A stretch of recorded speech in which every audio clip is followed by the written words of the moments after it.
नमस्कार and welcome friend. बहुत बहुत स्वागत है आपका मेरे इस चैनल में। अगर आपने अभी तक इस चैनल को सब्सक्राइब नहीं किया है तो जल्द से जल्द इसे सब्सक्राइब करें और साथ में बेल आइकन अवश्य प्रेस करें जिससे कि आपको लेटेस्ट वीडियो के इन्फॉर्मेशंस आपको मिलता रहे। आज का जो ट्यूटोरियल है वो एक रिक्वेस्ट ट्यूटोरियल है रिगार्डिंग पेज मेकर से। और यहाँ देख सकते हैं कि जीजी माँ कहानी जी ने कमेंट किया है कि पेज कलर करने के बाद कैसे टाइप करें उस पेज के अंदर। तो सबसे पहले जीजी माँ कहानी को बहुत बहुत धन्यवाद कि आपने मेरा वीडियो देखा और आपने कमेंट किया और आप जानना चाहते हैं पेज कलर हो चुका है और उसके अंदर आपको टाइप करना है।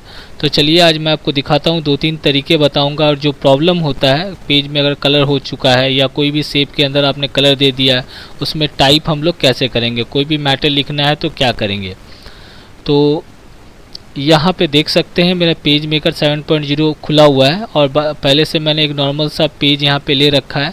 अब इस पेज में मुझे कलर करना है।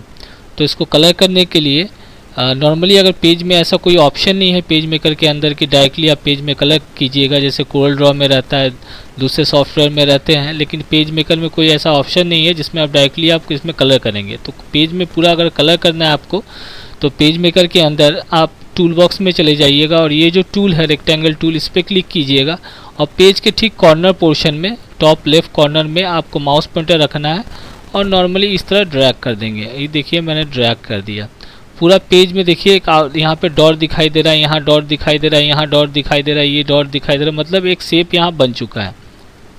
अब क्या करेंगे, इस पेज में इसको फिल करना है। तो फिल करने के लिए यहाँ पे आप ये जो कलर का पैलेट है, यहाँ पे कोई सा भी कलर जो आपको पसंदीदा कलर है जो आप बनाना चाहते हैं, पेज में पूरा कलर देना है, यहाँ से उस कलर को सिलेक्ट कर लीजिए।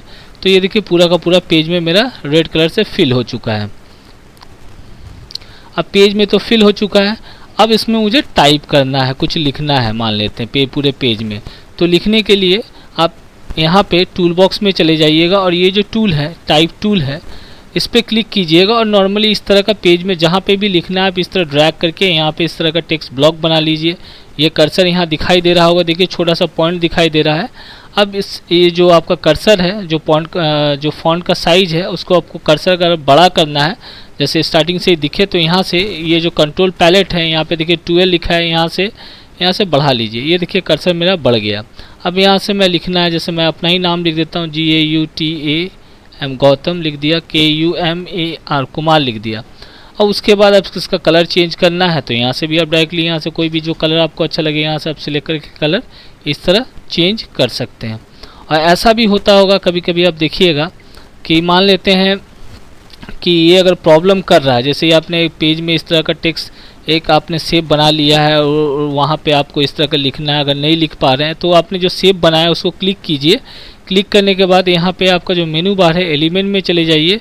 अब यहाँ पे देखिए लॉक पोजीशन है, इस पर क्लिक कर दीजिएगा। अब इससे क्या होगा, ये जो शेप बना हुआ है, जो शेप बना के हम लोगों ने इस पेज को फिल किया है, देखिए अभी लॉक हो चुका है।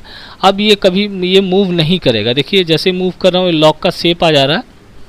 अब इसमें लिखना है तो इस तरह टेक्स्ट टूल में क्लिक कीजिए, अब इस तरह टेक्स्ट ब्लॉक बना लीजिए। उसके बाद अगेन आपको जो लिखना है यहाँ पे ऐसे आप यहाँ से साइज बड़ा कर लीजिए। अब यहाँ पे लिख सकते हैं जैसे थैंक्स, ऐसे भी लिख सकते हैं।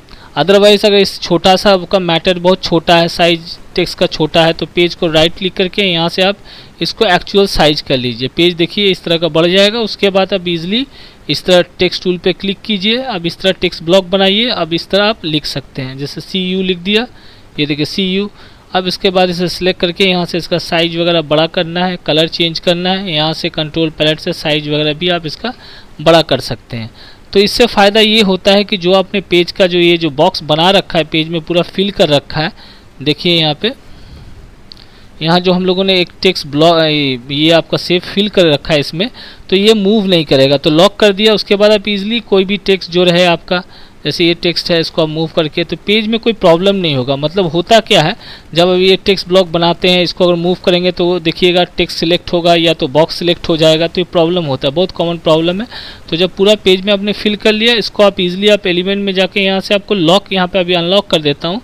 तो इस शेप को जैसे मान लेते हैं इसको सिलेक्ट करते हैं, कभी कभी ऐसा होता है इसको क्लिक कीजिएगा, इसको मूव करने की कोशिश कीजिएगा तो पूरा पेज का जो शेप है वो आपका इधर मूव कर जाएगा।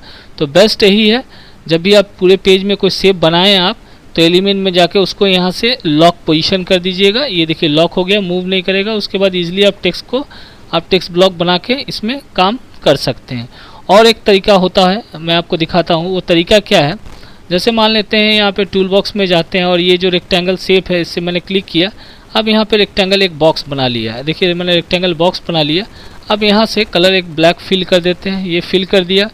उसके बाद ये जो टूल है, टाइप टूल है, इस पर क्लिक करके एक टेक्स्ट ब्लॉक ऐसे बनाते हैं। अब इसमें कुछ लिखना है मुझे, जैसे THANKS थैंक्स लिख दिया। अभी बहुत छोटा है, इसको सिलेक्ट करके थोड़ा सा यहाँ से हम लोग बड़ा कर देते हैं। ये देखिए मैंने बड़ा कर दिया, टेक्स्ट को बड़ा कर दिया।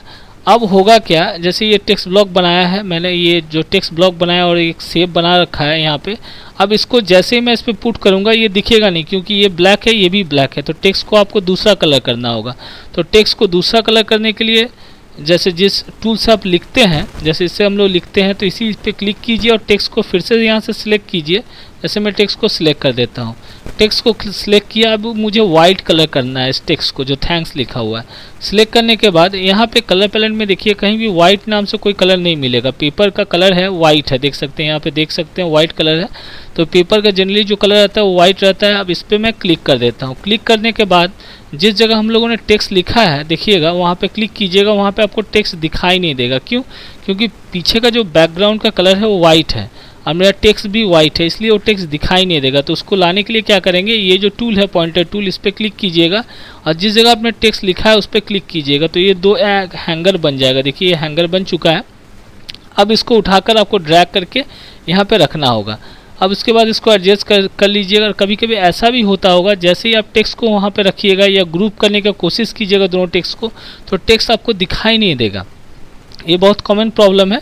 तो बेस्ट यही है, टेक्स्ट को जैसे मान लेते हैं ये जो बॉक्स है इसको क्लिक किया मैंने, एलिमेंट में जाते हैं, अरेंज में गया और यहाँ पे सेंड टू बैक कर दिया। इसको बैक, ये बैक में है तो जो शेप रहेगा उसको बैक कर दीजिएगा। टेक्स्ट जो रहेगा उसे ब्रिंग टू फ्रंट कीजिएगा। जैसे फॉर एग्जांपल के तौर पे अगर मैं यहाँ पे ये जो टेक्स्ट है इसको क्लिक किया और एलिमेंट में जाते हैं और अरेंज में गया, यहाँ पे सेंड टू बैक कर दिया। अब देखिए मैं टेक्स्ट वो दिखाई नहीं दे रहा। बहुत बार ऐसा होता है कि जैसे हम लोग टेक्स्ट यहाँ पे लिखा है उसको जैसे यहाँ पुट करेंगे वो टेक्स्ट आपको दिखाई नहीं देगा। तो उसको लाएंगे कैसे, या तो जो शेप बना है उसको आपको आगे लाना होगा, या तो टेक्स्ट जो है उसको सिलेक्ट करके ये जो बॉक्स आपने बना हुआ है, ये जो पीछे जो बॉक्स आपको दिखाई दे रहा है इसको पीछे भेजिएगा तो टेक्स्ट सामने आ जाएगा। तो अगर टेक्स्ट आपका नहीं सिलेक्ट हो रहा, जैसे यहाँ पे देखिए मैं क्लिक कर रहा हूँ तो मेरा टेक्स्ट सिलेक्ट नहीं हो रहा, सिर्फ ये जो शेप है ये सिलेक्ट हो रहा है। तो ऐसा बहुत बार होता होगा। तो इस शेप को आपको पीछे भेजना होगा, तो क्या होगा, टेक्स्ट आपका जो रहेगा वो सामने आ जाएगा तो आपको दिखेगा। देखिए जैसे यहाँ पे मैं टेक्स्ट को सिलेक्ट करने की कोशिश कर रहा हूँ, देखिए मेरा टेक्स्ट सिलेक्ट नहीं हो रहा, सिर्फ शेप सिलेक्ट हो रहा है। तो यहाँ एलिमेंट में जाके अरेंज में जाके इसको सेंड टू बैक कर देंगे। जैसे बैक करेंगे देखिए मेरा टेक्स्ट सामने आ गया। तो ये कॉमन सा प्रॉब्लम होता होगा जब आप काम कर रहे होंगे, तो इस तरह होता होगा, तो इसलिए मैंने ये बता दिया। तो इस तरह नॉर्मली आप टेक्स्ट लिख सकते हैं, कोई प्रॉब्लम नहीं होगा। उसके बाद दूसरा आप इसी तरह इसको सिलेक्ट करके कलर करना है, दूसरा कलर कर दीजिए जो कलर करना है, या डायरेक्टली इसी पे लिखना है आपको, जैसे इसी पे लिखना है। तो यहाँ ये शेप बना लिया। उसके बाद ये जो टेक्स्ट टूल है इस पर क्लिक करके इस तरह सिलेक्ट कर लीजिए, टेक्स्ट ब्लॉक बन गया। उसके बाद जो भी लिखना है, जैसे GAUTAM गौतम लिख रहा हूँ, देखिए दिखाई नहीं दे रहा, तो इसको फिर से सिलेक्ट करेंगे, यहाँ से कलर कर देंगे। ये देखिए आ गया है। तो साइज इसका बड़ा कर देते हैं, ये देखिए यहाँ पे। तो इस तरह हम लोग पेज का कलर करते हैं और प्लस इसके अंदर कैसे हम लोग टेक्स्ट लिखते हैं ये मैंने आपको बताया। और जो प्रॉब्लम आता है वो भी मैंने आपको बताया। तो मैं उम्मीद करता हूँ आपको समझ में आ चुका होगा कहानी जी। और भी कुछ जानना चाहते हैं पेज मेकर से रिलेटेड तो प्लीज़ कमेंट कीजिएगा। और एक बात मैं कहना चाहता हूँ, देखिए मैंने बहुत सारे वीडियोज़ पेज मेकर से रिलेटेड अपलोड कर चुका हूँ। तो आप मेरे चैनल के पेज मेकर के प्लेलिस्ट में जाके देखिएगा, आपको बहुत सारे जो प्रॉब्लम्स हैं उस रिलेटेड भी बहुत सारे ट्यूटोरियल्स हैं। तो प्लीज़ आप देखिए उसे। और ऐसे भी अगर कुछ जानना है या कोई प्रॉब्लम है तो प्लीज़ कमेंट कीजिएगा। और मेरा ये वीडियो देखने के लिए बहुत बहुत धन्यवाद।